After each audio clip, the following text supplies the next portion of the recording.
History Network, the African History Network, and our YouTube channel, Michael Imhotep, IMHOTEP.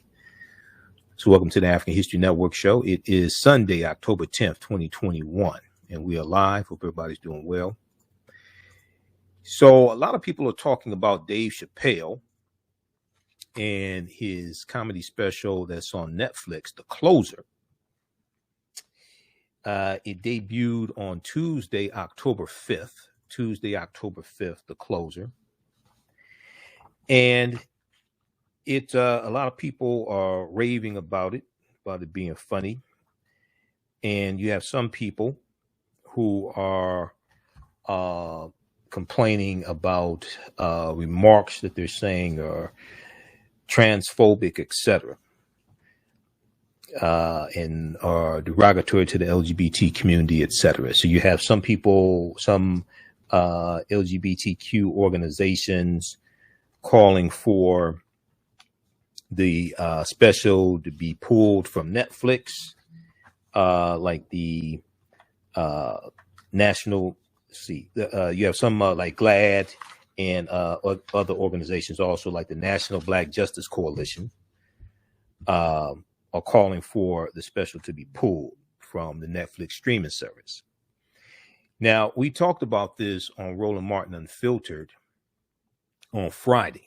I was on Roland Martin Unfiltered on Friday, October 8th. I'm a panelist each Friday on the show. And we discussed this topic. And David Johns, who's the executive director of the National Black Justice Coalition, was a guest on the show, and we discussed this with him. And he helped to add more perspective to it, to the conversation here and some of the criticism. Now, Dave Chappelle has said that he's not going to apologize. He said later this past week, he did a screening of a documentary, and it was at a screening of his new film, Untitled Dave Chappelle documentary. He did this on Thursday in Los Angeles. And, he said that if this is what being canceled is like, I love it. He got a standing ovation from the audience before that. And he said, if this is what being canceled is like, I love it. So I'm going to share an excerpt from Roland Martin Unfiltered, where we had this discussion here.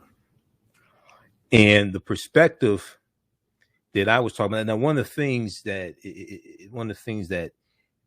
Dave Chappelle is doing is he's doing a critique of white supremacy. Okay, he's doing a critique of white supremacy because one of the things he's saying is that DaBaby was the rapper DaBaby shot and killed somebody at a Walmart, and his career didn't suffer, but he makes derogatory comments about the LGBT community for a couple minutes during a rant on stage during a performance, and he gets disinvited, uninvited from festivals and things like this, and people want to cancel him. This is the point that I was making. I haven't seen the Dave Chappelle special. I've read about it and seen clips. I don't even have Netflix. I stopped watching Netflix a couple years ago, so I guess I have to renew my subscription to Netflix and watch it. But we'll talk about this today, because my perspective is focused on how is it that you can say whatever it is that you want to derogatory about African Americans and call us all types of names, and there's no backlash, there are no consequences. Okay, but you say something about the LGBT community, and now you're getting canceled from paid gigs that you were invited to participate in, even though they knew you had music out that dehumanized Black people and is financed by white corporations.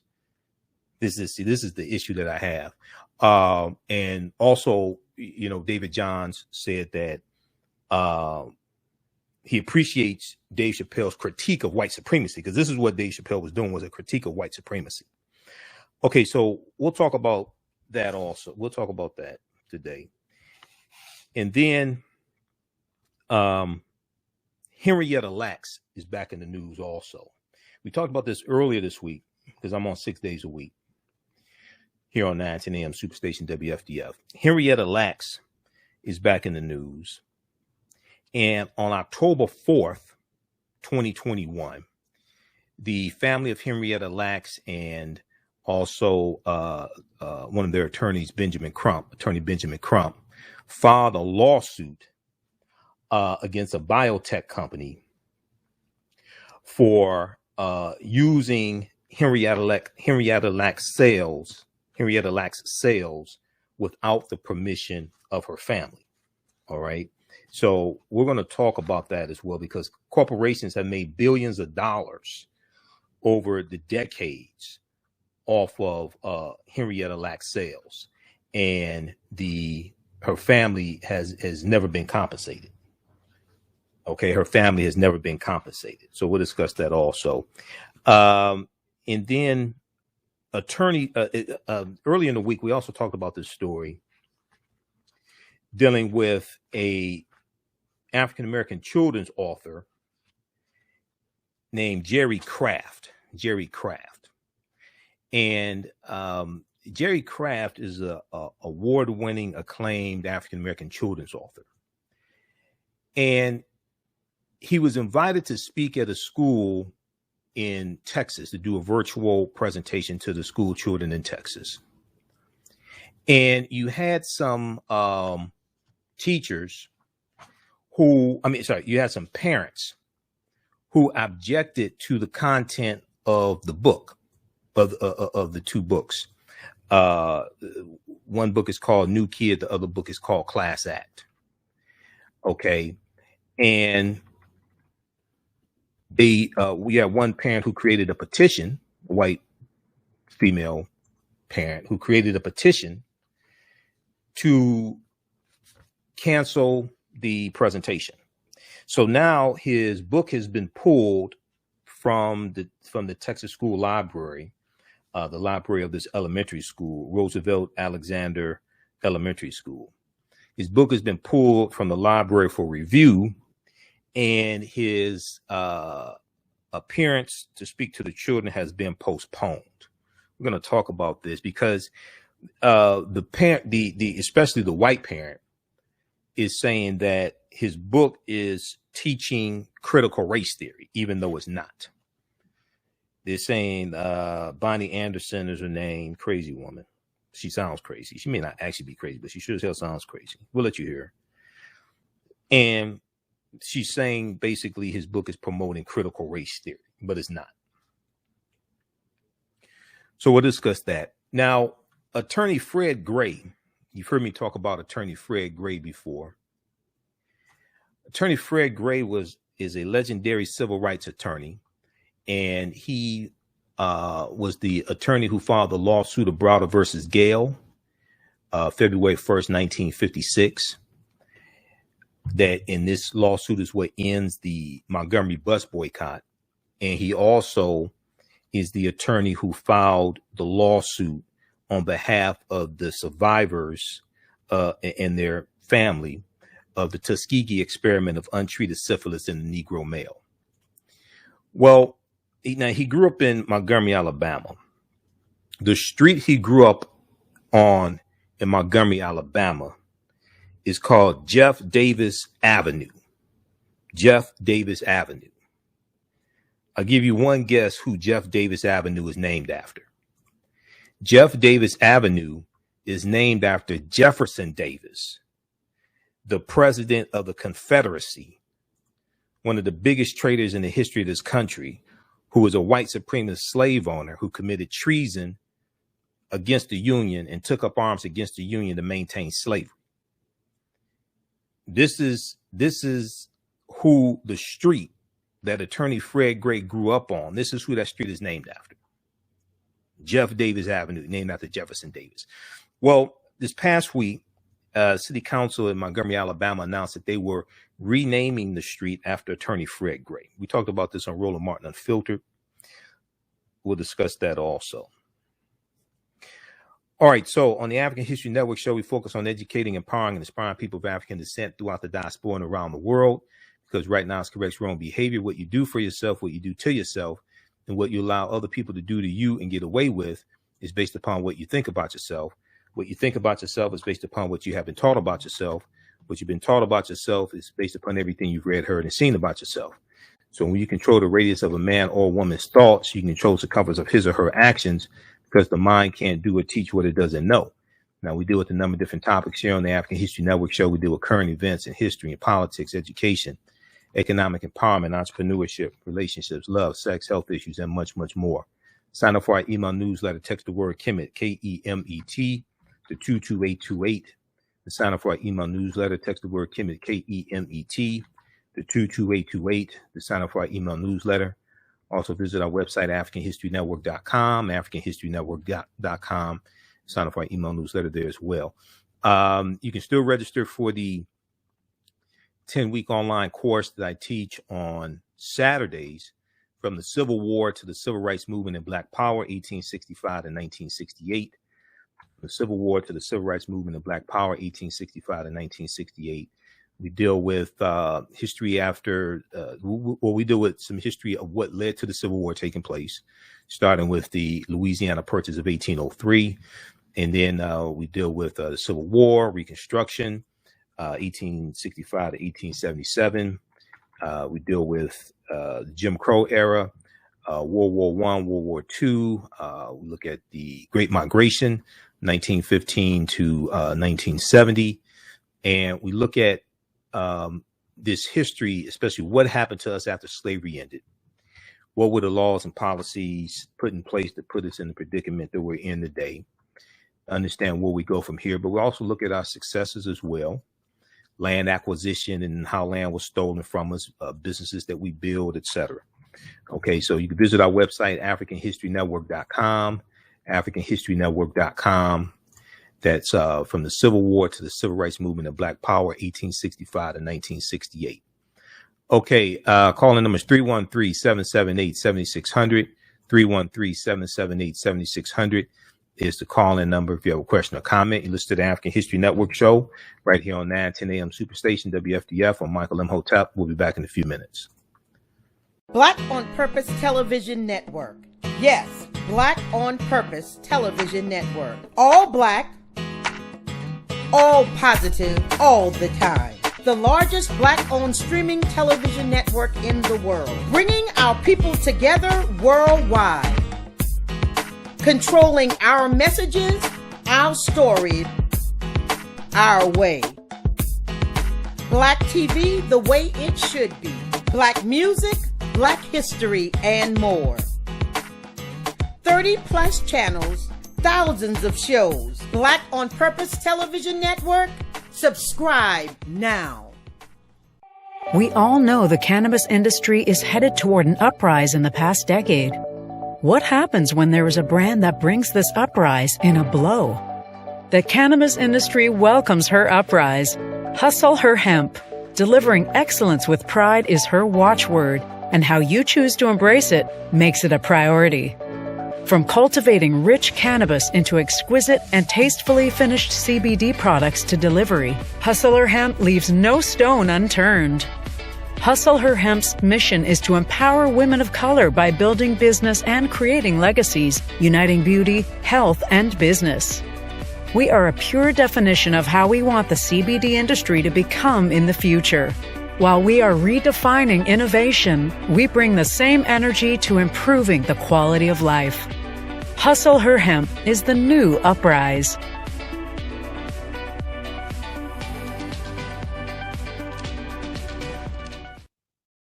History and politics, education, economic empowerment, entrepreneurship, relationships, love, sex, health issues, and much, much more. Unfortunately, many people confuse what racism is. Racism is a power structure. It was laws and policies that put us in this predicament. It's going to be laws and policies that take us out. So when you control the radius of a man or woman's thoughts, you control the compass of his or her actions, because the mind can't do or teach what it doesn't know. We have it on 910 AM Superstation. 910, the Superstation, the oldest radio station in town since 1922. Welcome back to the African History Network show right here on 910 AM, the Superstation of Future Radio. I'm your host, Brother Michael Imhotep. It is Sunday, October 10th, 2021, and we are live. Hope everybody's doing well. Okay, so Friday, I was on Roland Martin Unfiltered. I'm a panelist on every Friday. And one of the topics that we discussed, I think it may have been at the top of the show, I think, because I was on Friday and I was on Tuesday also. But one of the topics we discussed was Dave Chappelle's special, The Closer, and the backlash that Dave Chappelle is receiving, okay, from some comments that he made in the stand-up comedy special, and it's on Netflix. So Netflix is getting some backlash. Dave Chappelle said he's not going to apologize, and he said that this is what getting canceled feels like. He loves it because of the standing ovation he got when he did a screening of the special this past Thursday in Los Angeles. All right. So I want to go to this clip here. We're going to go to clip number 1 from Roland Martin Unfiltered, Jalen. I want to go to this clip here. This is from Friday, October 8th. Now, I have not seen the special yet. I don't spend a whole lot of time. I'll probably watch it, but I don't spend a whole lot of time watching comedy specials and things like that. I don't have that type of time, but I'll probably watch this. So Roland spoke with David Johns, who's the executive director of of one of the organizations that's calling for the special to be pulled, the National Black Justice Coalition. Okay, and let's go to clip 1 here, Jalen. All right, folks. It's really more so about understanding how. Let's go to clip 1 from Roland Martin Unfiltered. All right, folks. Dave Chappelle has a new Netflix special. It's called The Closer. Well, not sitting well with a number of LGBT organizations, Black and others, including the National Black Justice Coalition. They are calling for Netflix to remove the special, saying Dave continues to make homophobic and transphobic comments. Last night, he had a screening of his documentary, The Hollywood Bowl. I was in attendance. He made it perfectly clear. He said he's not concerned. He is not going to get canceled. Joining us right now is David Johns. David leads, of course, the organization I was just speaking about. That is the preeminent Black LGBT organization. So, David, glad to have you back on the show. So please explain to us, why should, from your perspective, Netflix remove this Dave Chappelle special? First, let me say thank you, Roland, for creating space for us to have this conversation. I want to be clear in that it was the desire of the National Black Justice Coalition for us to do this, to have this conversation. And for me, it made sense to make this invitation to Brother Dave Chappelle to have versions of this conversation, including by demanding that Netflix take down the special, because Netflix has offered up resources to help us deal with many of the things that most of us who love Black people care about, which is white supremacy. So I want to be clear in stating that I celebrate Dave Chappelle's comedic enterprise. I appreciate the ways in which so many people rest in the ability to laugh and celebrate and just take a break from the stress and trauma of being Black in this country.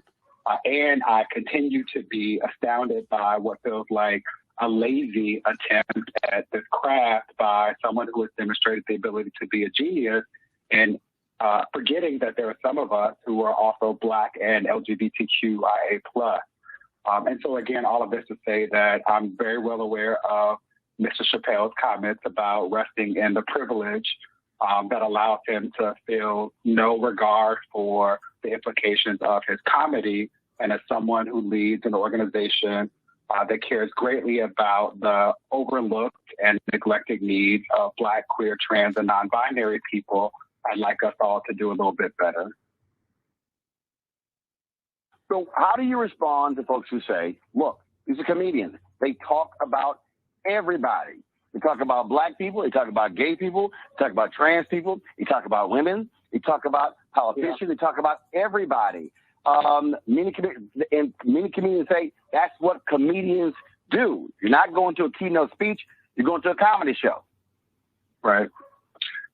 What I would acknowledge is, okay, and the next step is to talk about then what, right? So comedy is an art form. It's a form of entertainment that, when we think about the ways that Dave Chappelle has shown up, provides entree, right? Opportunities for us to think more critically and to engage more responsibly with each other. And so for me in particular, I am very much interested in this because Brother Chappelle and I purport to care about black people.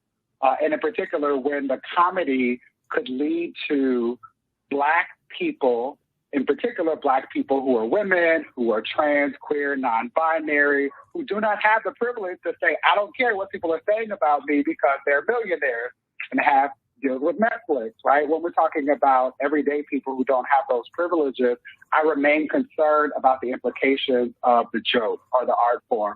And let's just keep it a buck, right? We're black people. And a part of this, what I've heard is people say, like, it's jokes. You should just be roasted. And there's two things that are important for me. One is that that's about community, right? If I am in a situation where we're playing a dozen, we should be on equal footing.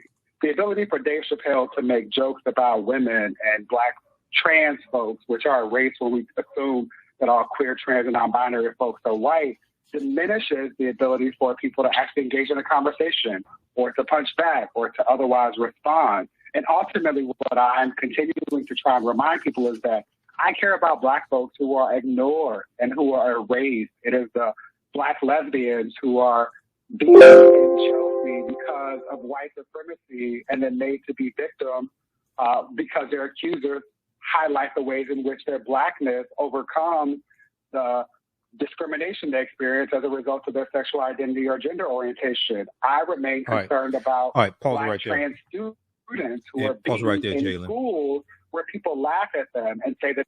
Okay. All right. So that's the beginning of the interview. You can watch the full interview at Roland Martin on Facebook and YouTube. That's from October 8th, 2021. So Roland speaking with David Johns, executive director of the National Black Justice Coalition. They're one of the organizations calling for Dave Chappelle's The Closer Netflix special to be pulled.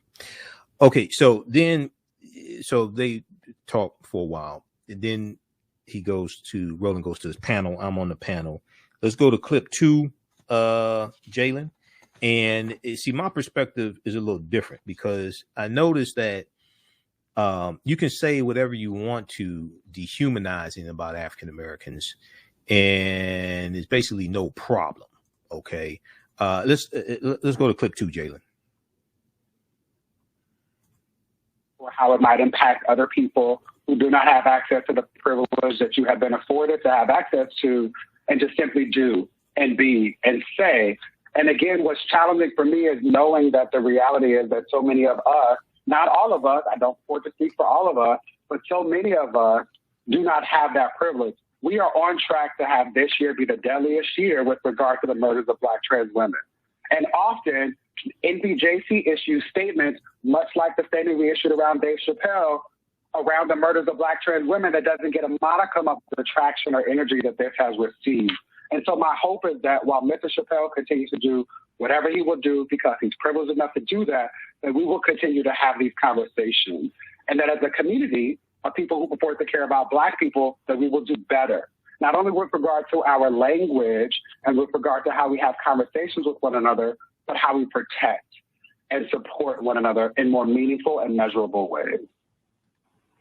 Michael. All right. How you doing, David? Don't necessarily have so much of a question, but a comment and an observation here. And I've been reading this about Dave Chappelle. I haven't seen the special yet. One of the criticisms that he's getting is defense of comments that DaBaby made that people are saying were homophobic as well. And we know DaBaby got canceled and disinvited from different events.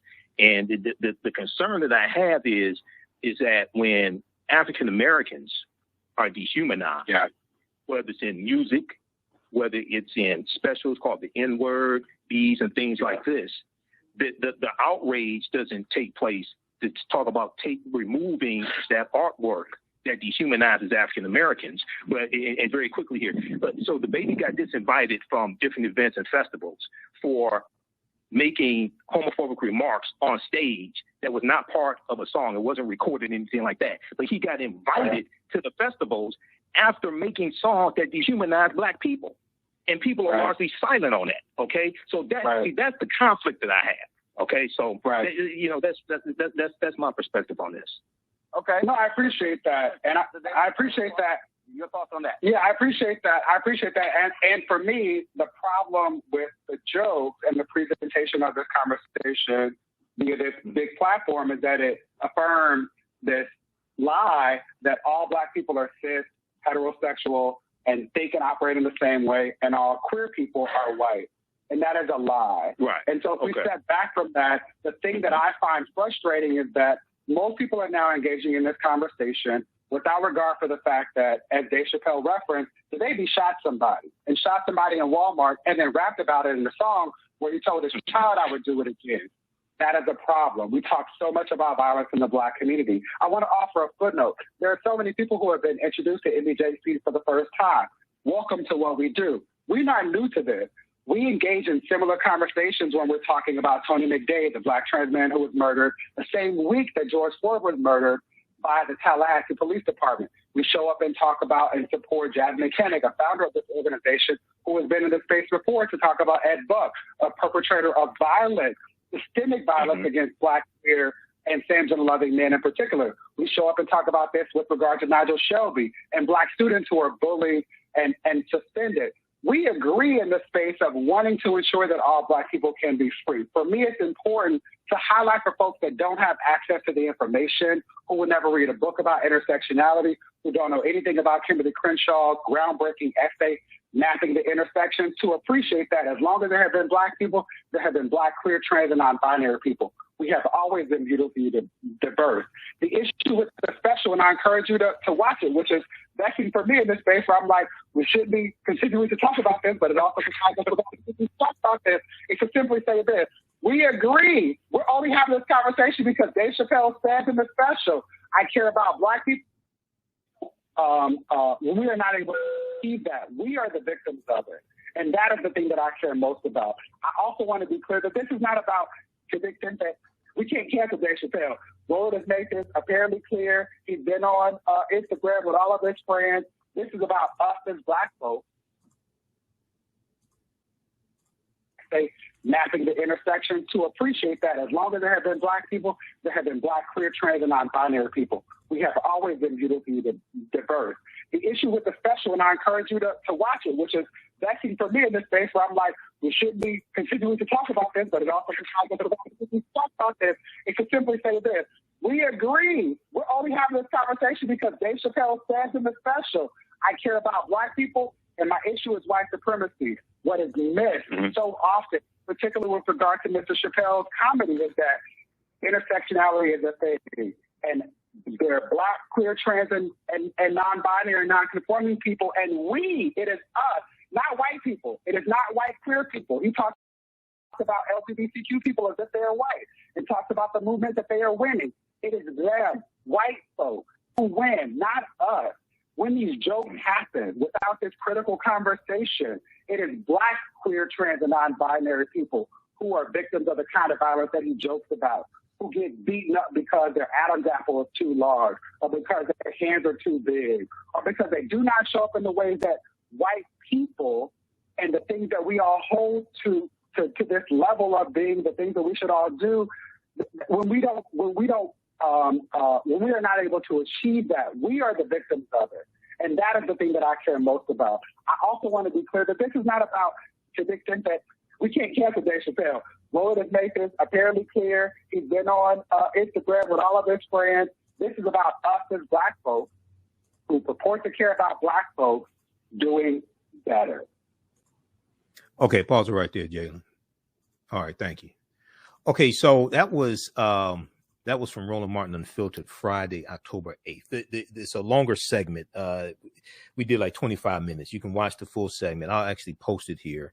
Last time I checked, it's been viewed 56,000 times on YouTube. So I was on the panel and I had questions because see, like I said, and David Johns helped to add context to this because Dave Chappelle was critiquing white supremacy. And this is the same thing that he did in his previous special where he talked about how the LGBT community, that whole movement is basically ran and controlled, generally speaking, the direction that it goes is generally speaking controlled by white gay men. This is what he was saying in the previous special. And he caught backlash as well. And what he was doing is critiquing white supremacy. Okay.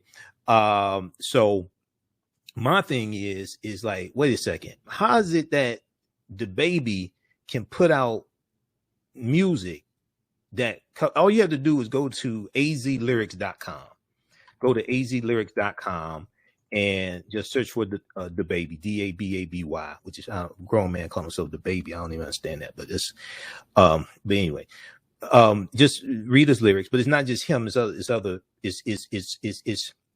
not so much the artists. It's these white corporations that fund negative corporate control hip hop like Atlantic Records that allow them to do this. And see, the reason why is because you only protect what you respect. You only protect what you respect. Okay. And African people, African Americans are not respected enough largely to protect. But so DaBaby makes these statements about 2 minutes at a concert. Okay. And about the LGBT community, and he gets disinvited from all these festivals and concerts and things like that are paying him to perform and attend. But you invited him, even though he has music out that dehumanizes African Americans. Now, some people may say that's a double standard. Well, I would argue there's only one standard. The standard is white supremacy and racism. And this is what Dave Chappelle was critiquing, white supremacy in the closer. Okay, from what I've read and heard about it, this is what he's doing, critiquing white supremacy. Now, we're going to go to clip 3. Now, I saw this on D.L. Hughley's Instagram page. I follow D.L. Hughley on Instagram. D.L., you can follow me back. Okay, I think the Michael Imhotep on Instagram. And then, so I shared this on my personal Facebook page, Michael Imhotep, and shared this on our Facebook fan page, The African History Network. It went pretty much viral on our fan page, The African History Network, because we have 1 million followers there. This is originally from the Shade Room, and it's shared by D.L. Hughley. But it's this sister here giving this critique about Dave Chappelle's critique.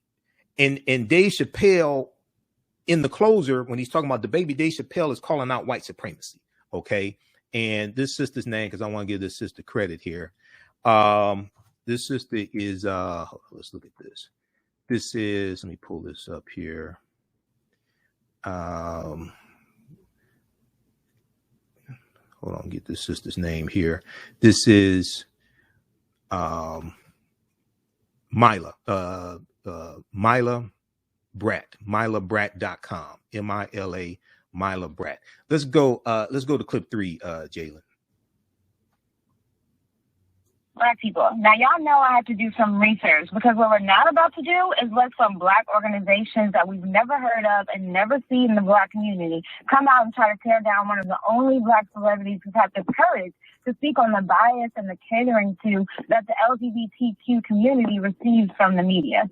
Now, all Dave Chappelle did was give an example of how it's okay in American culture, society, and media for rappers to promote violence in the Black community towards Black men, but it's not okay to even slightly offend the LGBTQ community. DaBaby shot and killed in Walmart in North Carolina. Nothing bad happened to his career.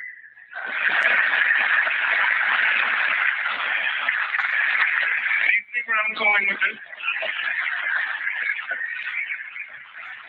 Country, you can shoot and kill a person. I've never heard any person say it. Now, the National National Black Justice Coalition claims that Dave was somehow perpetuating transphobia, which perpetuates violence, and that 2021 is on track to be the deadliest year on record for transgender people in the United States, thus justifying Netflix to be able to cancel his show. Black people, I have to go look this up myself because the way they're canceling folks who speak on anything about the LGBTQ community, I thought I was about to see transgender people being killed in the hundreds and the tens of thousands. Literally, 28 transgender people have been killed so far in 2021. I tell you, I cannot make this up. 28. According to Forbes, 350 transgender people were killed in 2020, and only 28 of those deaths happened in the United States. Now, don't get me wrong, any life that's lost unjustly is unacceptable, but this doesn't even make up 1% of the amount of Black women who died in 2021 and 2020, or the amount of Black men who died or were killed by the police. Are you kidding me? Now, at least 4 Black women and girls are murdered per day in the United States. 75,000 Black girls and women are missing in the United States. I haven't seen the LGBTQ community coming out and crying about how Black rappers and Black celebrities should be canceled for degrading Black women, and they are dying at higher rates, extremely higher rates than transgender and the LGBTQ community. Why don't y'all ever talk about the violence that the LGBT community is committing against each other? Because apparently domestic violence is happening at an even higher rate than heterosexuals. Black people. There's never any outrage about Black men and Black women dying, about the conditions that our community is in due to the perpetuating of violence in our music. It's up to us to make our communities safe and decent places to live. So we are going to continue to fight for Black masculinity because last time I checked, Black men are the only ones who are going to protect Black women. It certainly won't be the LGBTQ community. So Dave was absolutely correct. Okay, so that's let's give her credit here. I know website's MylaBrat.com, 2 T's. It on YouTube, Chats with Myla. Instagram, Myla.Brat, BRATT. We have that on our Facebook and Facebook page, The African History Network. People have been commenting there.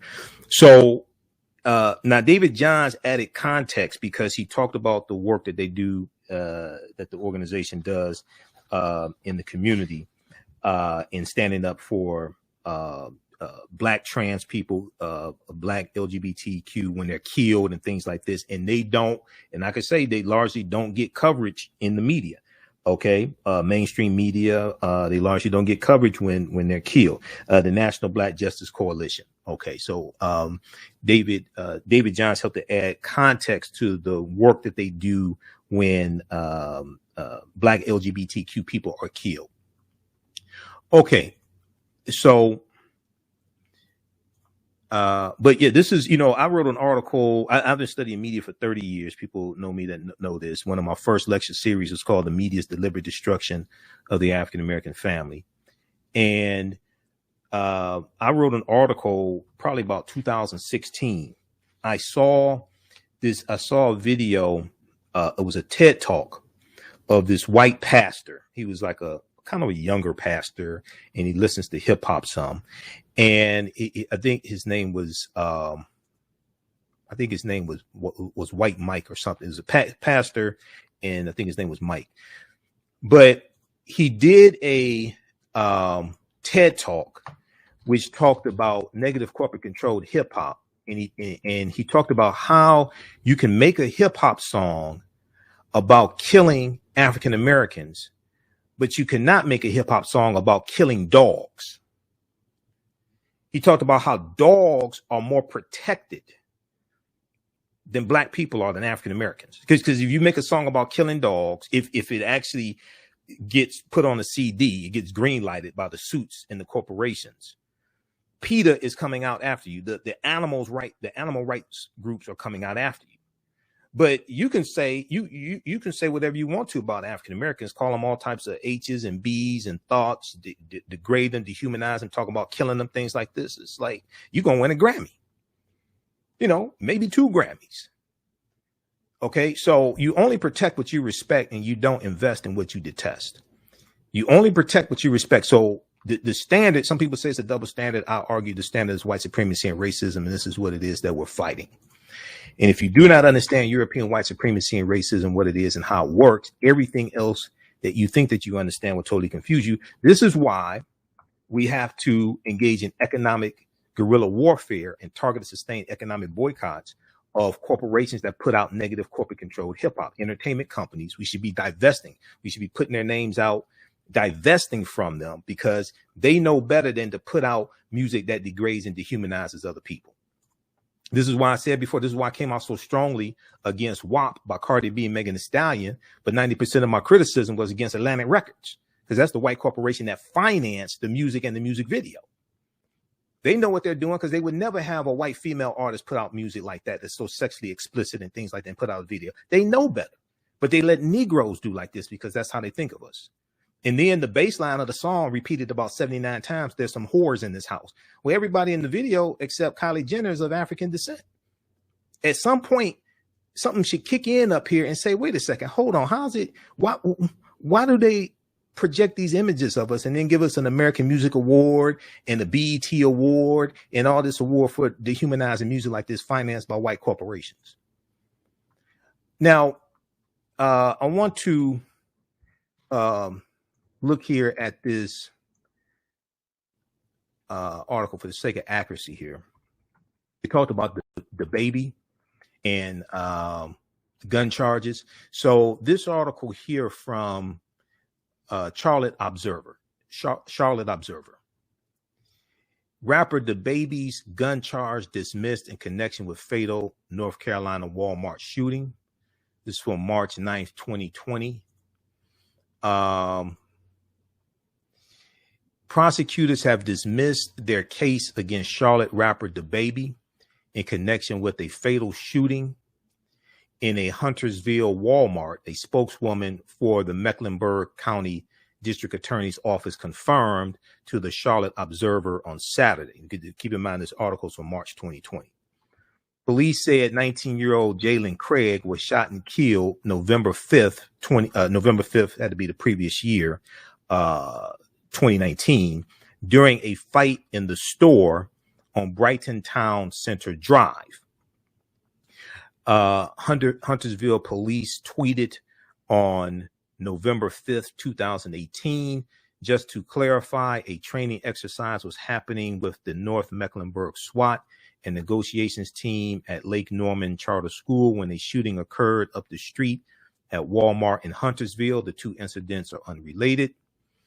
Now, DaBaby, whose real name is Jonathan Lindell Kirk, was charged with misdemeanor carrying a concealed gun, court records show.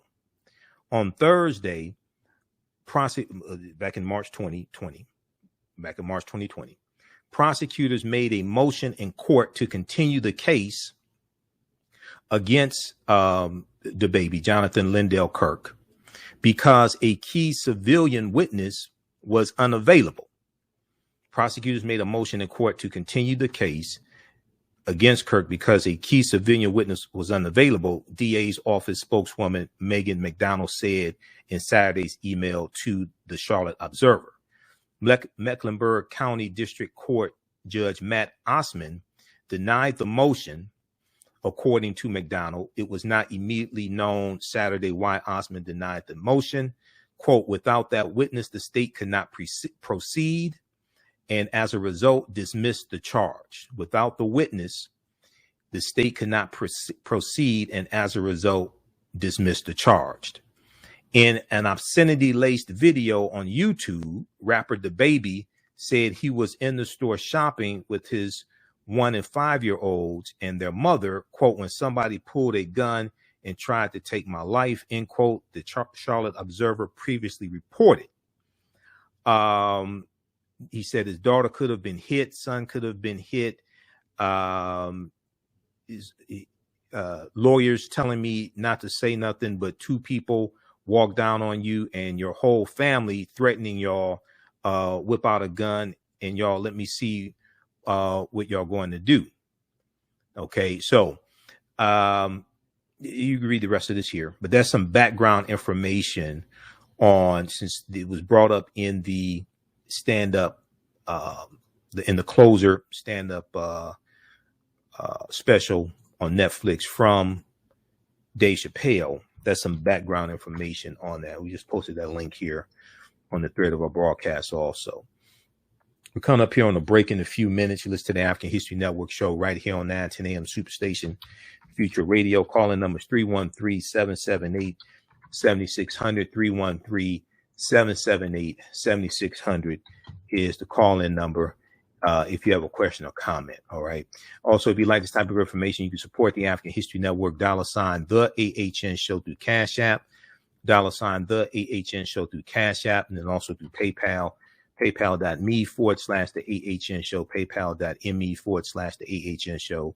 We're here 6 days a week. This helps us keep doing the research, stay on the air, keep broadcasting. When you go to Cash App, it is our Cash App tag is $ the AHN show, SHOW, $ the AHN show, SHOW, and it shows my name. It'll say Michael and show my picture there. Okay, these other ones here are fake African History Network Cash App accounts. All right, so that's not me. All right, this is ours, $ the AHN show, SHOW. I want to let you know that I'll be speaking.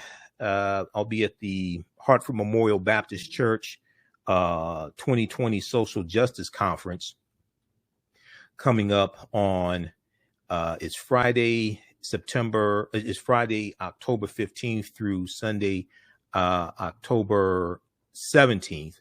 I'll be there that Saturday.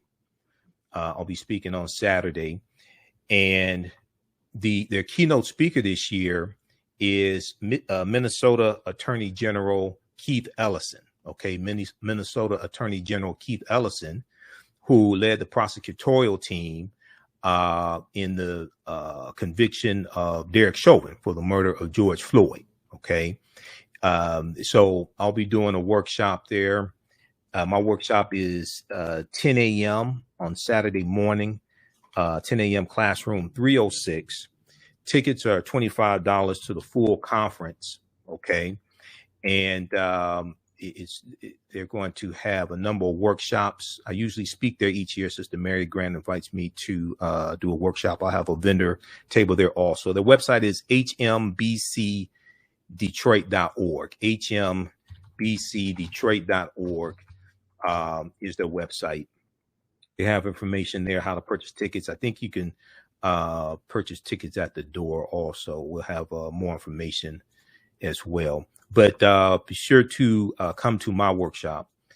I'm going to deal with Black Liberation Theology as a tool to fight against white supremacy, okay, and deal with some historic and deal with a history of how Black Liberation Theology has been used to fight for freedom of African Americans going back during slavery and during the civil rights movement also, okay.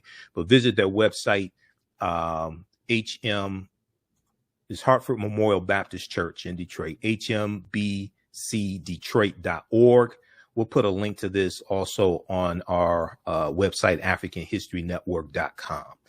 Okay, we'll be back in a few minutes to listen to the African History Network show right here on 910 AM Superstation, the Future Radio. I'm Michael Imhotep. We'll be back in a few minutes. 910 AM Superstation, a division of Adele Media.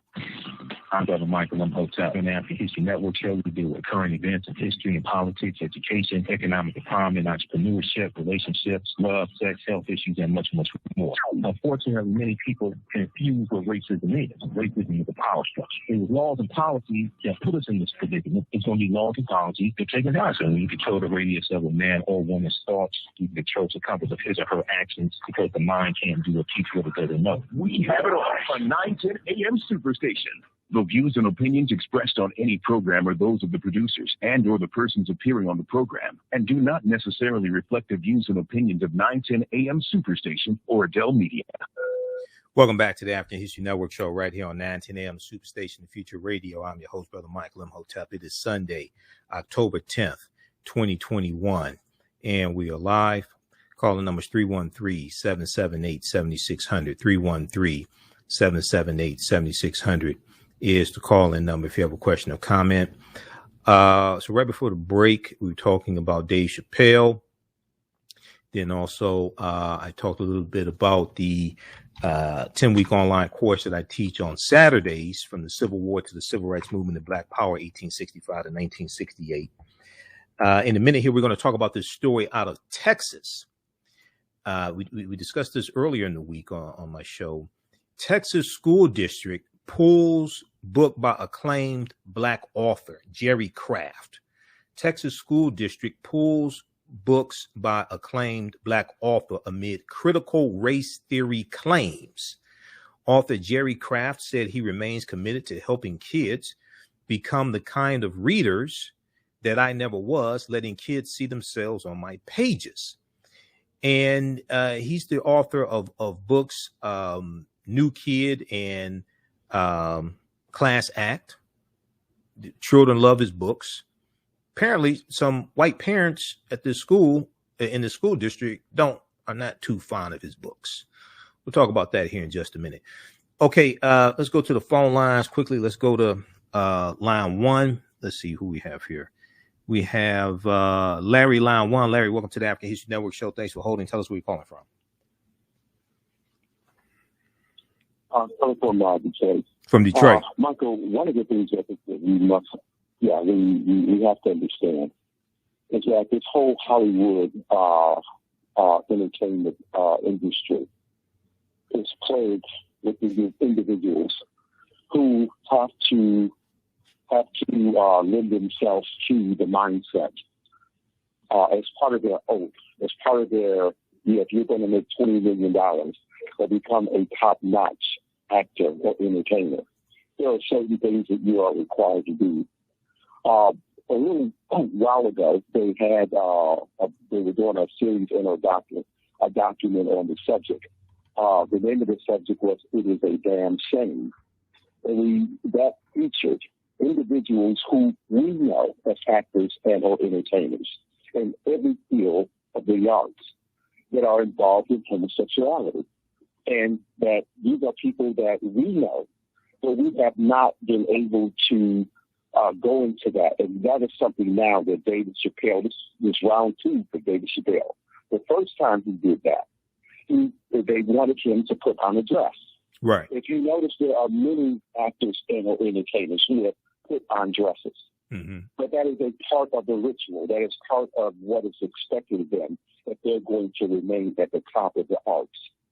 So that in itself, this time around, make no mistake about it, there is something that they're fearful that David Chappelle is going to reveal, and they want to silence him. They want to shut him up. They're afraid that they're going to be exposed.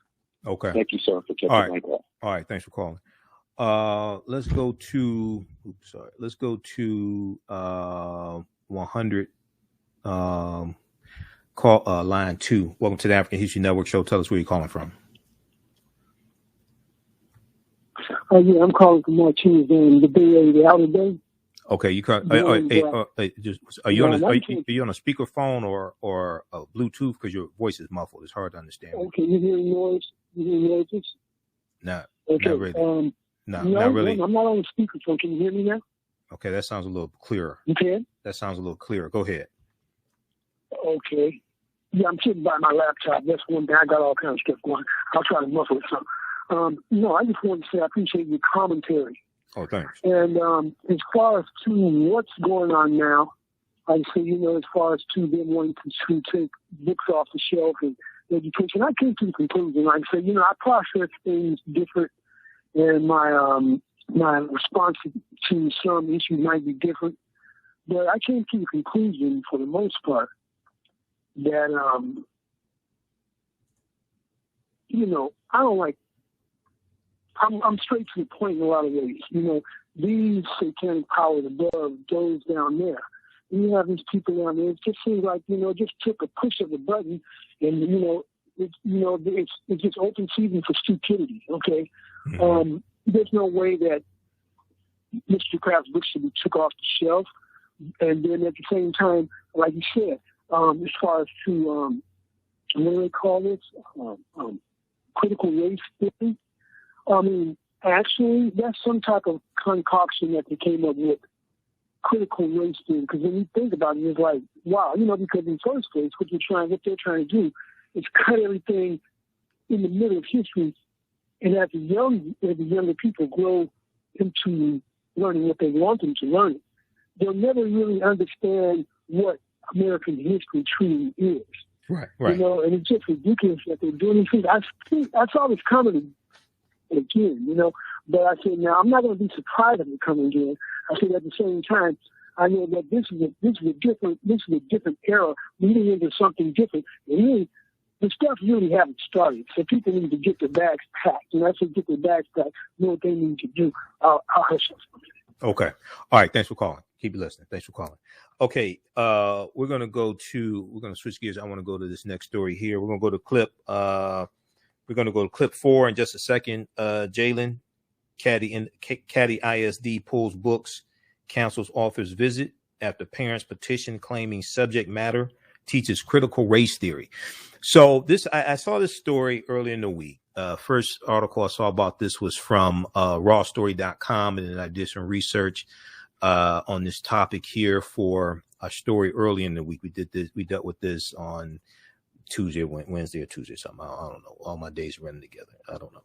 But we dealt with this early in the week. But Jerry Craft is an award-winning, acclaimed author, children's author. Okay.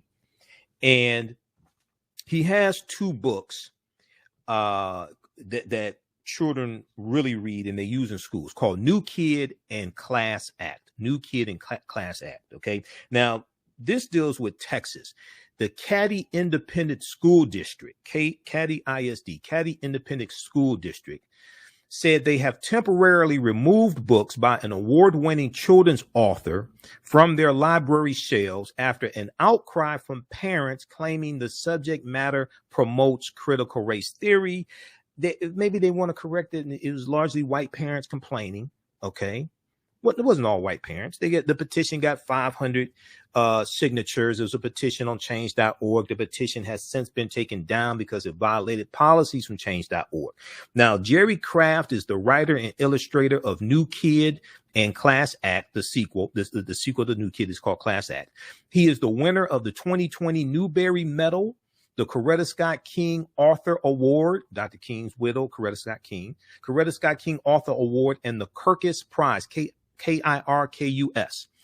Jerry Craft's website describes the books, which feature young black boys, as an, quote, as an honest graphic novel about starting over at a new school where diversity is low and the struggle to fit in is real. Where diversity is low and the struggle to fit in is real. The Caddy Independent School District is 67% white. I think maybe this is causing some problems because some people don't want to deal with reality and admit the reality of white supremacy and racism, what it is and how it works. And as a laugh out loud, funny, powerful, and important story of his books, a laugh out loud, funny, powerful, an important story about being one of the first kids of color in a prestigious private school. Maybe this ruffles some people's feathers. One of the few kids of color in a prestigious private school. So then the question has to be asked, well, why is only a low percentage of non-white students in this school? Now, according to the website, Universal Pictures has acquired film rights to Jerry Craft's book, New Kid, with LeBron James, the Spring Hill Company, the Spring Hill Company, on board to develop and produce the picture. A flyer was sent out at the start of the school year, and this flyer touted Jerry Craft's October 4th, 2021 virtual visit with 3rd through 5th grade students at Roosevelt Alexander Elementary School. Roosevelt Alexander Elementary School. Now, when I first saw the name of the school, I thought about Roosevelt Franklin on Sesame Street from the 1970s. Roosevelt Franklin Elementary School. That's what I thought about from Sesame Street. Okay, but this is Roosevelt Alexander Elementary School. Now, an amended flyer sent to parents on Friday, October 1st. An amended flyer sent to parents on Friday, October 1st, a few days before his October 4th virtual visit, said parents and guardians could opt out their students out of the visit. My question would be, why would you want to opt out your children from the visit? He seems like a happy black man to me. Why would you want to? He smiles and everything. Why would you want to opt your children out? But okay, all right. Now, a district spokeswoman told KPRC Channel 2 in the Texas area on Monday, October 4th, 30 parents had opted out of the virtual visit. But that option came just as a now deleted petition on change.org began circulating, calling on the school district, the Caddy Independent School District, to cancel the virtual visit and ban the books. This scary black man is going to scare our children. Now, Bonnie Anderson, who's a crazy ass woman, okay, Bonnie Anderson said, quote, "It is inappropriate instructional material." She's the one that started this petition on change.org. Now, Bonnie Anderson is a former candidate for the Caddy Independent School District Board, the Independent School District School Board. And she's also a party in a lawsuit against the district's mask mandate, which all starts coming together because I'll bet you $100 who she voted for in the last presidential election. This is the whole weaponization of critical race theory, that evolved from the protests from white Republicans, white ringers, when it came to mask mandates. And this is metastasized into critical race theory. And most of them can't tell you what critical race theory is. And they're using this as a rallying cry. And they want to shut down conversations that were systemic racism, a lot of talks about the history of slavery, etc. Now, Bonnie Anderson says the petition garnered 500 signatures before she says it was taken down for violating the change.org community guidelines. Okay. She said, quote, they are pointed at white children displaying microaggressions to children of color. They are pointed. She's talking about Jerry Craft's books. She said they are pointed at white children displaying microaggressions to children of color. Okay. Now, this reminds me of that crazy case coming out of Tennessee. Notice these are former Confederate states. These former Confederate states that took up arms against the Union to maintain slavery and committed treason. You know, we talked about the story. CNN had the piece that dealt with the book ban in Tennessee schools. Okay. A school in Tennessee. We'll bring that up. That's some nonsense. And they're saying, oh, the book, it was 4 books that dealt with the civil rights movement, okay, for children. And these books were pulled because it's alleged that they promote critical race theory and all types of nonsense. Bonnie Anderson said they are pointed at white children displaying microaggressions to children of color. The books don't come out and say, quote, we want white children to feel like oppressors, end quote, but that is absolutely what they will do. Now, I'm not sure I'm not sure if Bonnie Anderson has like degrees in childhood psychology or education or anything like this, or what empirical data she's citing. And I'm not sure if she's taken a poll of children and said, does this book make you feel like an oppressor or anything like this? I don't know where she's getting this nonsense from. Maybe Fox News or OAN or something like that. I want to go to this clip here. Let's go to clip number 4. And this is from Click 2 Houston, Channel 2 in Houston, that has some reporting on this incident. New at 6 o'clock tonight, campus controversy, a petition circulating over a scheduled guest speaker at one Katy ISD school. That speaker is a children's book author. Jerry Craft writes stories about African-American boys dealing with race issues in school. So a group of Katy ISD parents is calling that critical race theory, and that's where this petition comes in.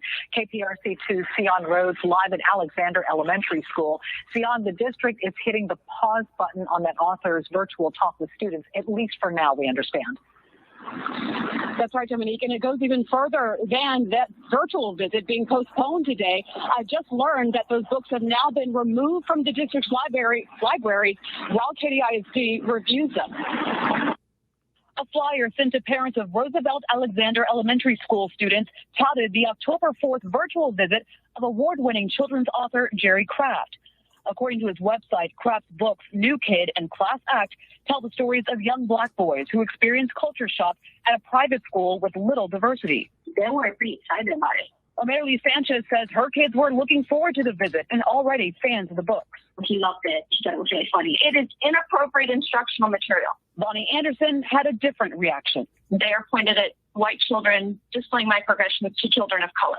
The flyer gave parents a chance to opt out, but Anderson decided to start a now-deleted petition on change.org to have the event canceled. So the books don't come out and say, we want white children to feel like oppressors, but that is absolutely what they will do. They're uncomfortable with touching that subject. They're uncomfortable with knowing that they're part of the problem. In September, Governor Greg Abbott signed into law a bill banning the teaching of critical race theory in K-12 public schools.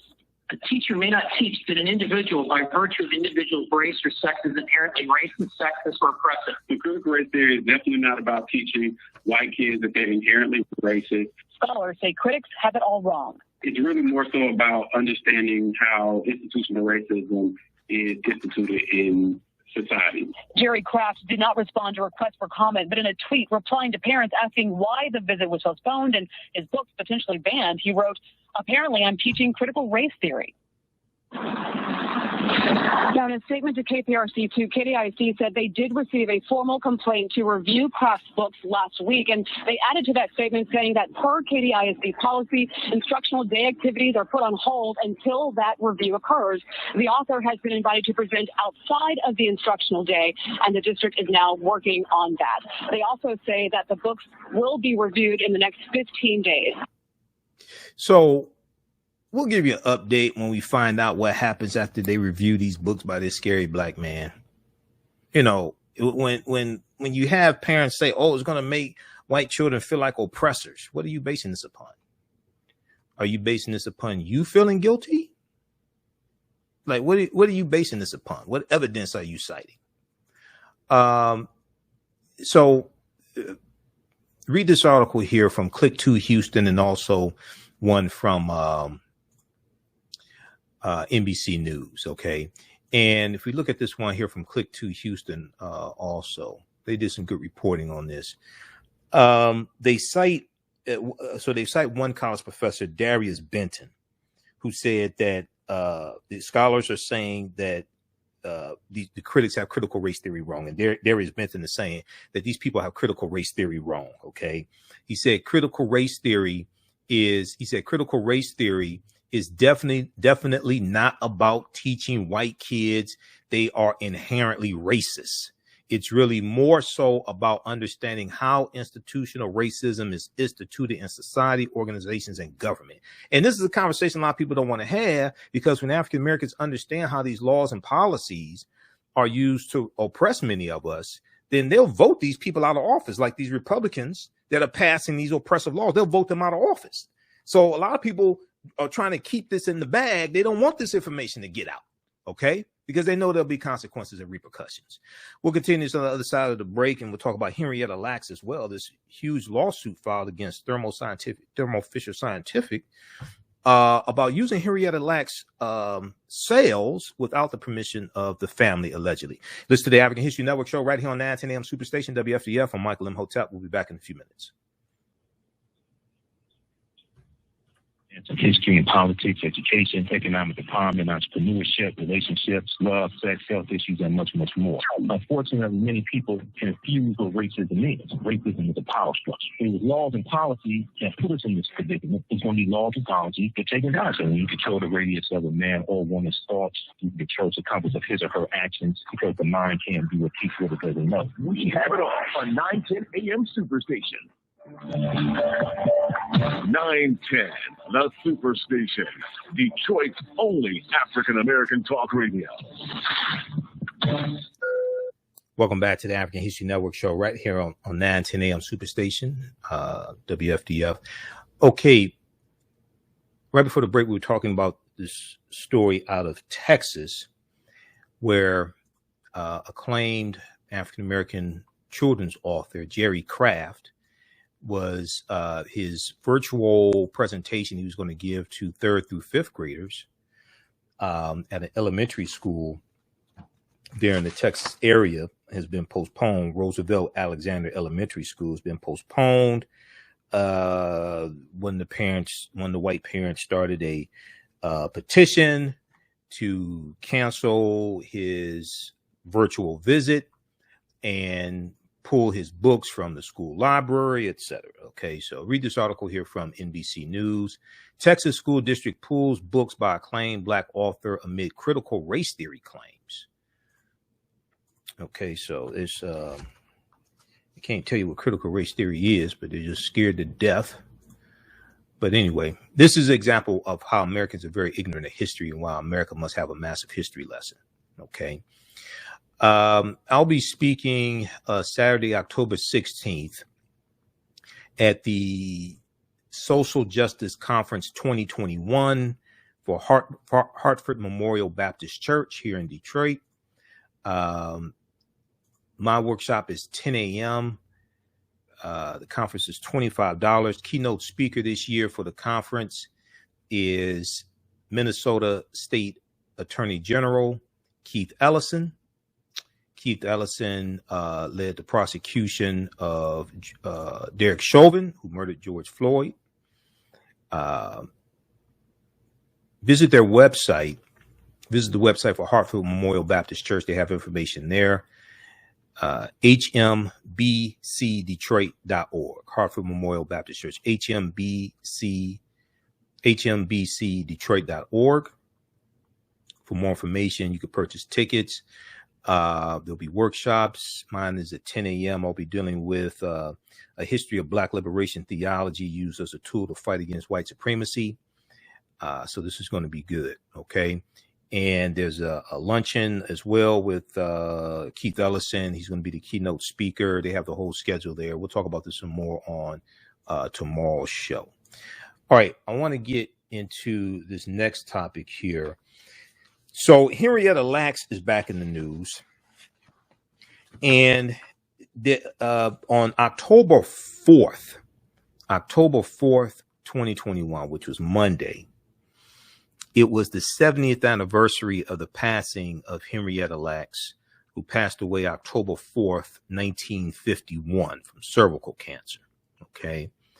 And her family is suing a pharmaceutical company that they allege has been using her sales without the permission of the family. Okay. And Henrietta Lacks has been, there've been a number of articles written about her. There's the book by Rebecca Skloot. Her grandson has a book out also. Her grandson, David, has a book as well. But I want to go to this clip here from, this is from the Readout with Joanne Reed. We're going to go to clip,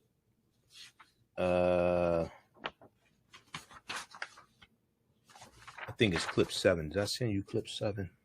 We're going to go to this clip here in just a second. But we talked about this earlier in the week. And Henrietta Lacks' sales have been used in a number of different medical experiments, and they've been used to advance science also. Okay, this should be this should be clip number 8. It should be clip number 8. I think I still have to send you clip number 8. Okay, some of the medical advances that Henrietta Lacks sales have been used in deal with gene mapping, in vitro fertilization, cloning. They've also been used in they've also been used to develop COVID-19 vaccines also. Okay. So they talked about this on the Readout with Joanne Reed on a few days ago. So we're going to go to this clip here in just a second. The calling number is 313-778-7600. 313-778-7600 is the calling number if you have a question or comment. All right, I just sent clip number 8 to you, Jalen. Some of the medical discoveries and scientific breakthroughs that Henrietta Lacks cells have been used in include, she laid in 1953, her cells were used to lay the groundwork for the polio vaccine. 1956, her cells were used to help understand the effects of X-rays on human cells. 1956 also, her cells were used to help develop cancer research methods. 1964, her cells were used to help understand, I just emailed it to you. In 1954, her cells were used to help understand how space travel may impact astronauts in future manned missions. They took, I talk about Henrietta Lacks in my lecture series, Great African Women in History, the Mothers of Civilization. And they took her cells into outer space to see how they would react in zero gravity. Also, in 1964, her cells were used to shed light on treatments, for blood disorders. And in 1985, they were used to help understand the spread of HPV, the human papilloma virus. So there have been numerous scientific breakthroughs, numerous medical experiments that Henrietta Lacks cells have been used in the making of, used in medical breakthroughs. Let's go to this clip here from the readout with Joanne Reed. She spoke with Henrietta Lacks' grandson and attorney Benjamin Crump.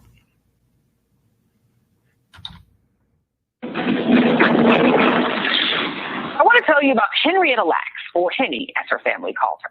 She was a mother of 5 and a grandmother to dozens. She loved to cook and dance, often with one of her kids. According to her family, she was a beautiful Black woman full of style and grace and was the emotional touchstone for her family. In 1951, she was diagnosed with an aggressive form of cervical cancer. And this is where she changed the world. Here's the thing. She had no idea. That's because when Henrietta Lacks went to Johns Hopkins, the only hospital that would treat Black patients, doctors took samples of her tissue without her knowledge or consent and sent them to a cancer researcher working at the hospital. That researcher discovered that unlike others, her cells had the rare ability to survive and regenerate. Those cells could essentially live forever, the first of its kind. And they took advantage of that with great success. Today, her cells have been used in almost every realm of scientific research, such as the polio and HPV vaccines and in vitro fertilization, and were even used to help research the COVID vaccines. Henrietta Lacks died shortly after her diagnosis, but her cells continued to be used. Scientists shared her private medical information with the press. They even shared her genome, her personal genetic code, with the public. This was all done without consulting her family. According to the Wall Street Journal, scientists today buy her cells for anywhere from $400 to thousands of dollars per vial. Yesterday, her estate filed a lawsuit against the biotech company Thermo Fisher Scientific, accusing it of profiteering off of Henrietta Lacks' cells. The company has not publicly responded to the suit. I'm joined now by Ben Crump, one of the family's attorneys, and Ron Lacks, Henrietta's grandson. And Mr. Lacks, thank you so much for being here. I just want to put up for the audience just some of the things that your grandmother's cells have helped to advance. Everything from the polio vaccines, as I mentioned, understanding X-rays in the human cells, the Ebola and HIV vaccines, trying to understand, the ineffectivity of Ebola and HIV, et cetera, et cetera, et cetera. When did your family find out that your grandmother was the source of all of those scientific miracles? Thank you, Joy, for having me. It's a pleasure. Decades. Yeah. My mother was the one that found out through it by accident. She was having lunch with a friend of hers down the street. And the professor that was coming to lunch, her neighbor introduced her as Barbette Lacks. And he told her, we're working with someone named Henrietta Lacks. And she told him, that's my mother-in-law. And that's how we found out. You know, Ben, there's a sense of the dehumanization of Black bodies and Black life here, where she, while a human being with a life, that's how we try to describe some of her life, was just treated as a product that could be bought and sold and disposed of at will by a company, this company, Thermo Fisher Scientific, and by Johns Hopkins. It's a wild sort of reality that, you know, Black life was treated this way. What do you hope to gain from this lawsuit? What do you think will be gained? Well, obviously, Henrietta Lacks' miraculous sales were unprecedented.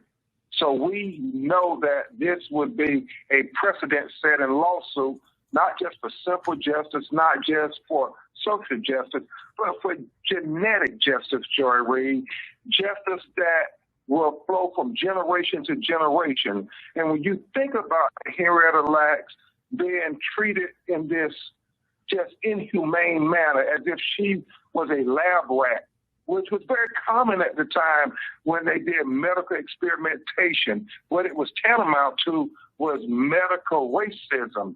But through all that evil, we have this miraculous discovery of this Black woman whose cells have become the cornerstone of modern medicine. And every pharmaceutical corporation in the world has made billions and billions of dollars, yet her family has not made one red cent. And what we're saying in this lawsuit, they have the right to define her legacy, to benefit from her legacy, and to pass her legacy on to their generations of children yet unborn, because her life matters.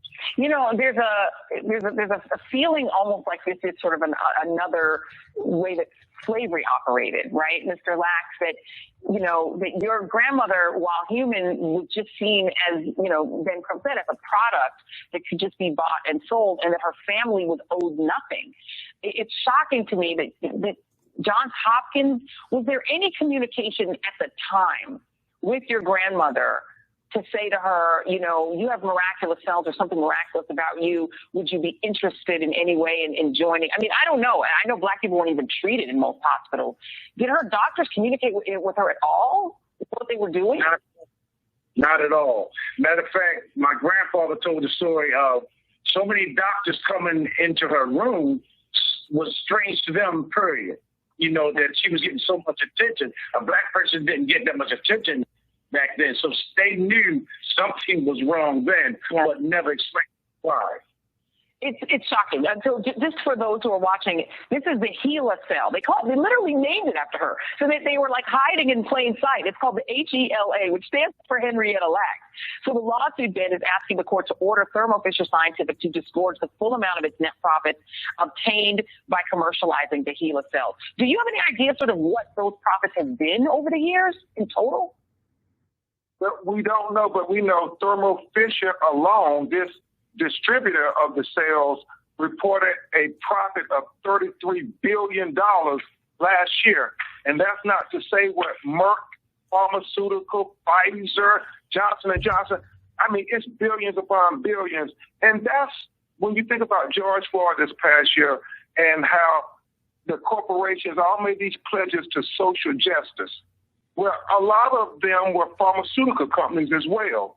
So if you want to honor that pledge, well, do right finally by Henrietta Lacks. Do right by Henrietta. And I'm with Mr. Ron Lacks, George.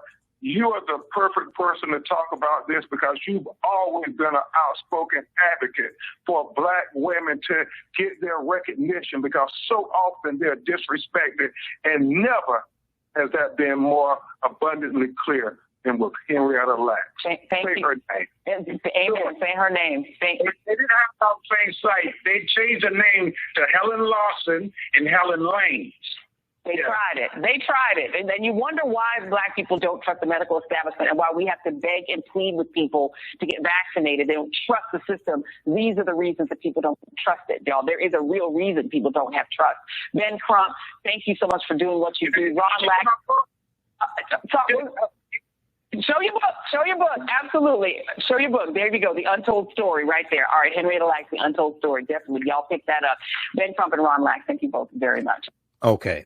So that is from the Readout with Joanne Reed. I just sent you a clip, Jalen, from Roland Martin Unfiltered. This is going to be clip 9. We talked about Henrietta Lacks on Roland Martin Unfiltered on Tuesday, October 5th, because I was on twice this week.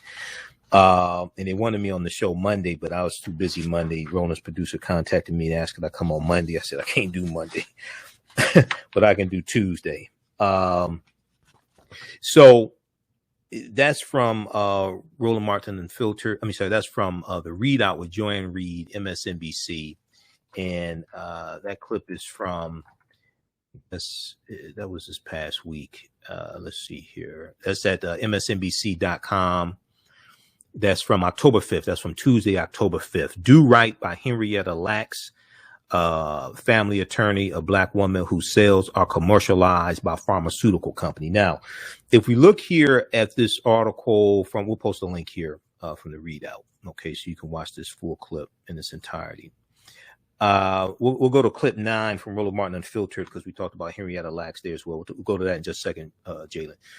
If we look at this article here from NPR, National Public Radio, Henrietta Lacks' estate sued a company saying it used her stolen sales for research. Okay, so they filed this lawsuit on Monday, October 4th, which was the 70th anniversary of the passing of Henrietta Lacks, October 4th, 1951.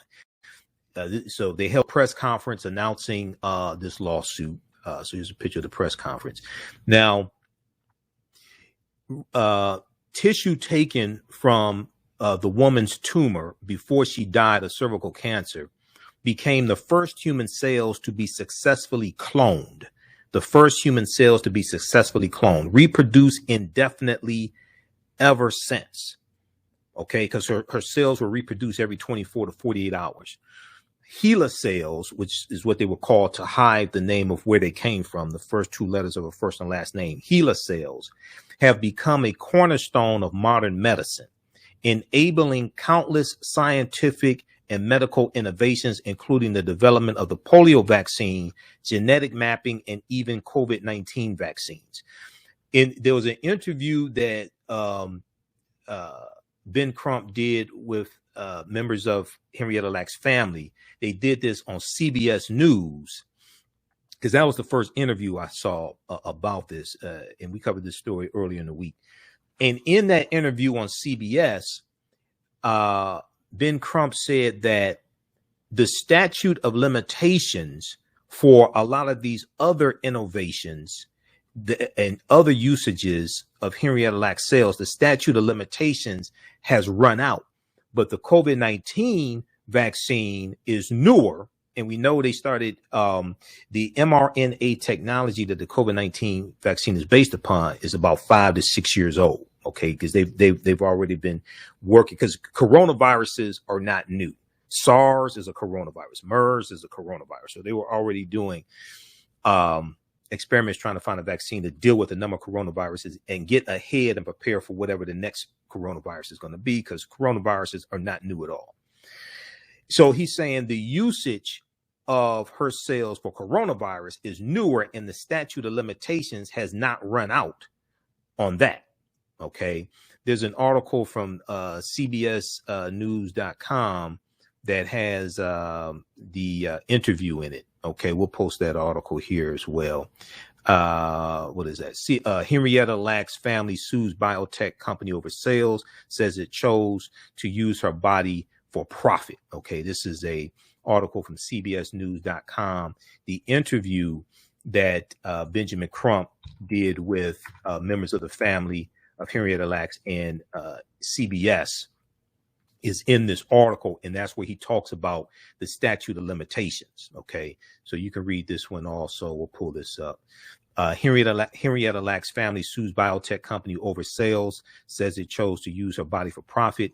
October 4th, 2021. This is the day they filed the lawsuit. Okay, now I want to go to this clip here from MERS, MERS, MERS, MERS, SARS and MERS. Okay. I want to go to this clip here from Roland Martin Unfiltered. We talked about this earlier in the week. About the lawsuit from Henrietta Lacks family. Let's go to this clip, Jalen. 100. All right, folks, the estate of Henrietta Lacks is suing a biotech company, claiming it's been selling her cervical cells without her knowledge or the estate's knowledge or consent. The federal lawsuit says Thermo Fisher Scientific knowingly mass-produced and sold the tissue obtained through what it calls a racially unjust medical system. The cells in question were taken in 1951 by doctors at Johns Hopkins. Lacks was terminally ill at the time, and her cells have been used for use in countless scientific research studies since. Her family says now it's time for justice for Henrietta Lacks. About time. Yeah, 70 years later, we mourn Henrietta Lacks, and we will celebrate taking back control of Henrietta Lacks' legacy. This will not be passed on to another generation of Lackses. Amen. We stop here and we move forward to get control of Henrietta's legacy, and I would like to restore my family's honor. Throughout the years of watching my family go through what they went through, my dad being ignored in courthouses, my grandmother defamed by, she had to sign her name with an X. My grandmother had beautiful penmanship. It's in my book, Henrietta Lacks, The Untold Story, where I share my stories of my family's plight to get here where we are today. And God brought us here together over these 70 years. It wasn't time back then. It's time now. The time is now. All right, folks, the lawsuit wants a court to block their use without permission and force the $35 billion company to hand over profits from the telesales. What do you make of this, Mustafa? Well, the company should have already settled. It would just make sense that they've made billions of dollars off of this. There's a history of the extraction of black body parts. You can go back to Dr. J. Marion Sims in the 1800s when they were actually experimenting on enslaved people at that time. He's known as the father of gynecology because of all that he did to black women. So this is just, it keeps playing out decade after decade. So I hope that this family actually gets the restitution that they deserve. Teresa. Yeah, it's a disgrace. But again, I am just in awe. Again, history is now catching up to them. I hope everybody gets their book. I mean, because again, we can't allow these things to happen. And I think, you know, when we actually sign up and say we are organ donors or we are not, we need to ensure that whatever medical professional are following the law. Michael. You know, Roland, this is great news. I talked about this last night on my show. You know, yesterday was the 70th anniversary of the passing of Henrietta Lacks also. Not only was her cells used in polio vaccine and gene mapping and in vitro fertilization, but also Attorney Benjamin Crump said yesterday in an interview that it was also, her cells were also used in the COVID-19 vaccine. And he said her cells have been used since basically 1951, but the statute of limitations has ran out on a lot of other uses. But because of COVID-19, that's something new. And this is something that they're really pushing in the lawsuit. So it's a brilliant strategy. Thermo Fisher Scientific, on their website, they said their annual revenue is $35 billion a year. So hopefully they get everything that they deserve in this lawsuit. It's long overdue. All right, then, folks. Take a real short break. Okay, pause it right there. All right. Thank you.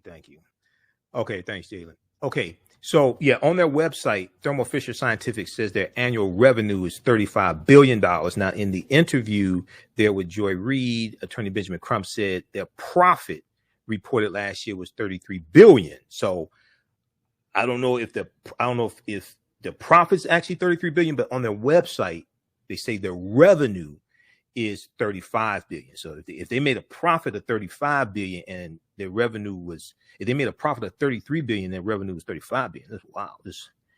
That's unbelievable. But okay, anyway, very quickly here, we're going to go to the story about attorney Fred Gray, Jalen.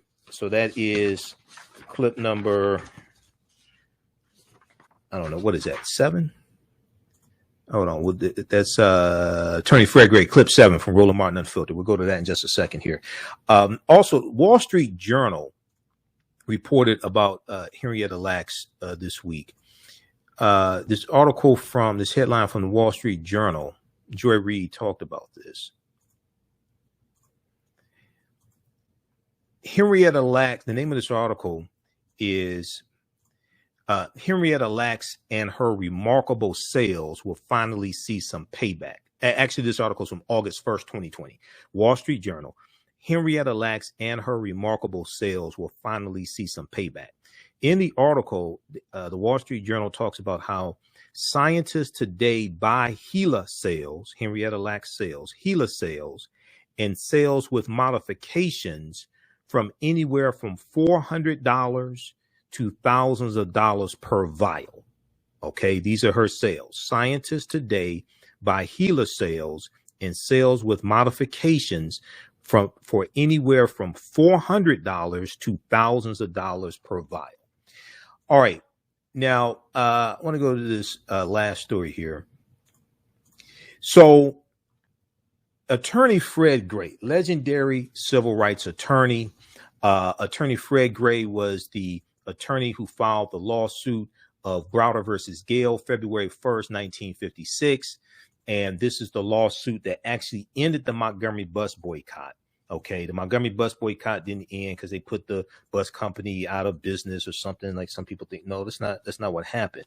The lawsuit went all the way to the U.S. Supreme Court. The plaintiffs were Aurelia S. Browder, Susie McDonald, Claudette Colvin, and Mary Louise Smith, 4 African-American women who at various times refused to give up their seat on Montgomery, Alabama buses as well, including Claudette Colvin, who did so 9 months before Rosa Parks.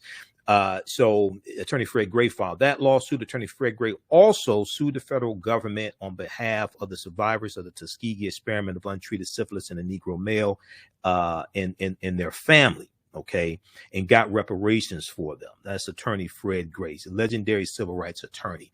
So there's this article here from the Montgomery Advertiser, newspaper there in Montgomery, Alabama. Attorney Fred Gray grew up in Montgomery, Alabama, okay? And the name of the street that he grew up on is called Jeff Davis Avenue. Jeff Davis Avenue. The street is named after Jefferson Davis, who was the president of the Confederacy, and Jeff Davis was from Mississippi. He was a traitor to the Union and a white supremacist slave owner. This is the street that attorney Fred Gray grew up on. This is who it's named after. Okay, we talked about this on Roland Martin Unfiltered. Let's go to this clip, Jalen.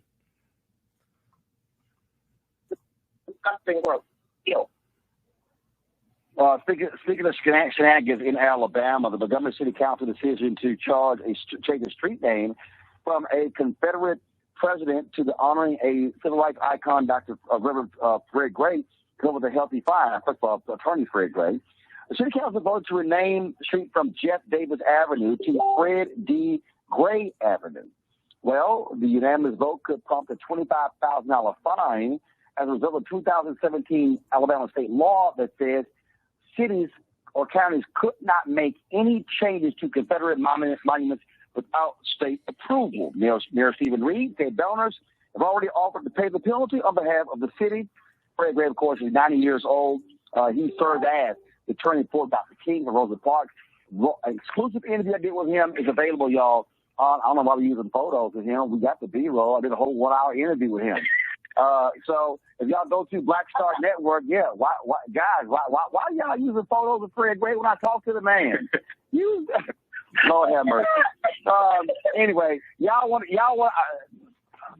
I'm just saying. I mean, you got to show, you use video. So if y'all want to see the actual video of Fred Gray, go to the Black Star Network, exclusive. It's on the app. Download the app, phone, Android, Roku TV, Apple TV, Amazon Fire Stick, Xbox, Samsung, all of them. So y'all watch the actual video interview of Fred Gray. Don't ask me why we're showing still photos. I don't know. I cannot think of everything, y'all.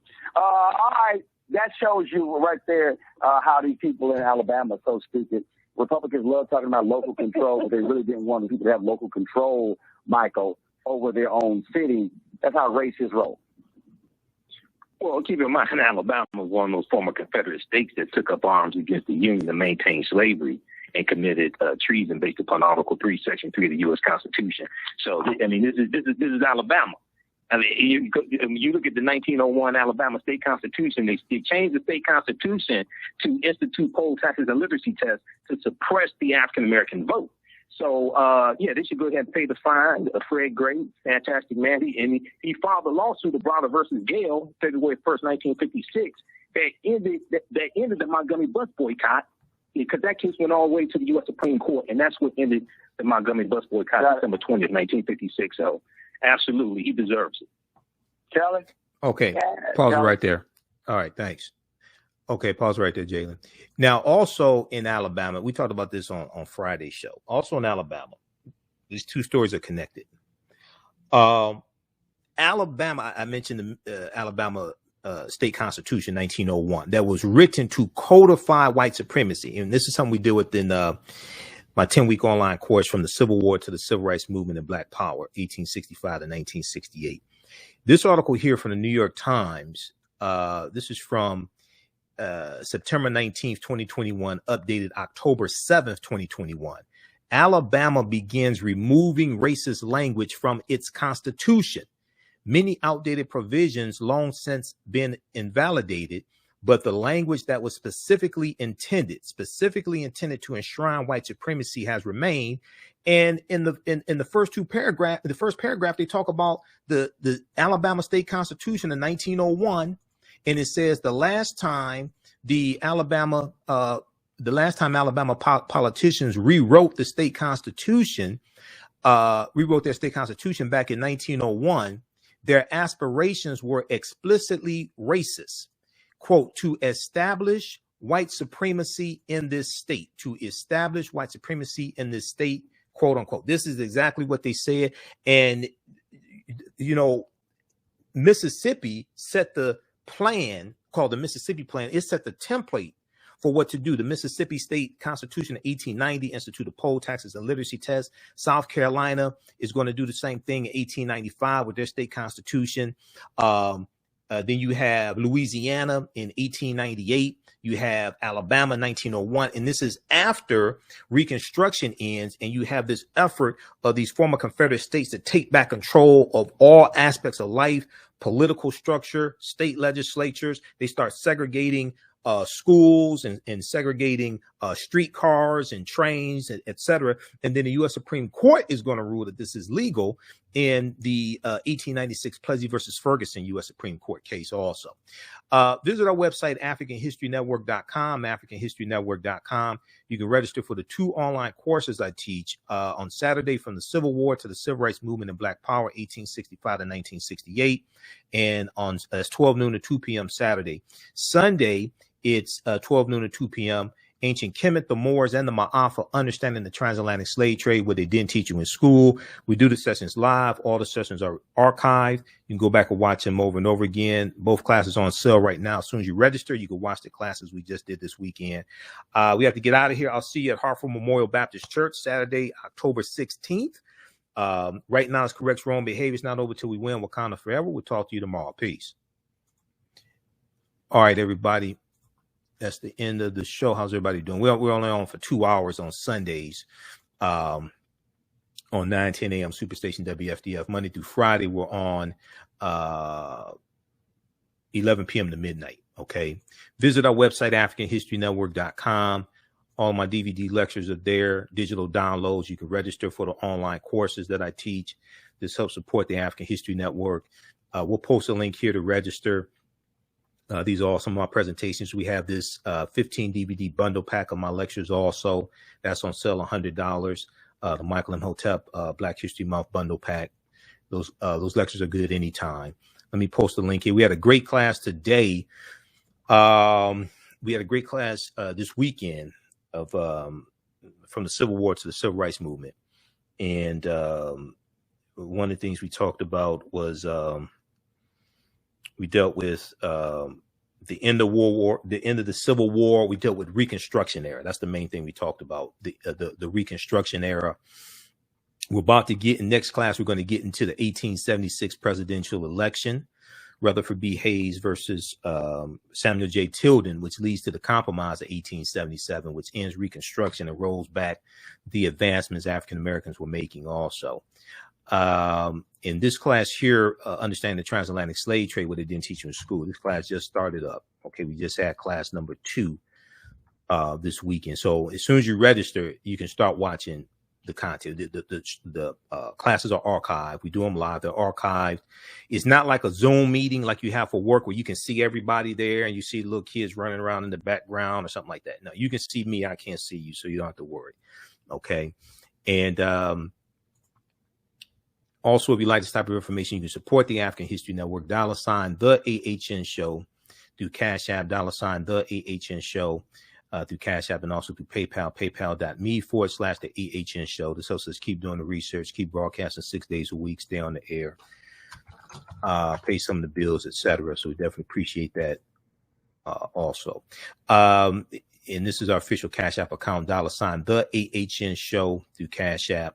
These other ones are fake African History Network Cash App accounts. It's not me. Our tag is $ the AHN Show, SHOW. And when you go to it, it shows my name. It says Michael and shows my picture there. These other ones, I did not set these up, and I'm trying to get them shut down. Okay. If you want me to do a presentation for your group or organization, Kwanzaa's coming up. Other events are coming up as well. Email me at ahnshow@africanhistorynetwork.com, ahnshow@africanhistorynetwork.com if you want me to do a presentation for your group or organization. All right. And follow us on our Facebook fan page, The African History Network, The African History Network. Turn on live notifications there. That's our Facebook page. Follow me on my YouTube channel, Michael Imhotep, IMHOTEP. Turn on live notifications so you know when we go live. And you can sign up for our email newsletter. Text the word Kemet, Kemet, to 22828. To sign up for our email newsletter, text the word Kemet, Kemet, to 22828. To sign up for our email newsletter also. We have to get out of here. Remember, at the African History Network, we focus on educating, empowering, and inspiring people of African descent throughout the diaspora and around the world, because right now it's correct wrong behavior. Also, with the online class, if anything, the online class or any of the lectures or anything, if you want to pay through Cash App instead of PayPal, email me, okay, and we'll work that out. Okay, we can do that through Cash App. We just have to process it a different way. All right. Remember, we focus on educating, empowering, and inspiring people of African descent. Right now, it's correct wrong behavior. It's not over till we win. Wakanda forever. And we'll talk to you tomorrow. Peace. Black on Purpose Television Network.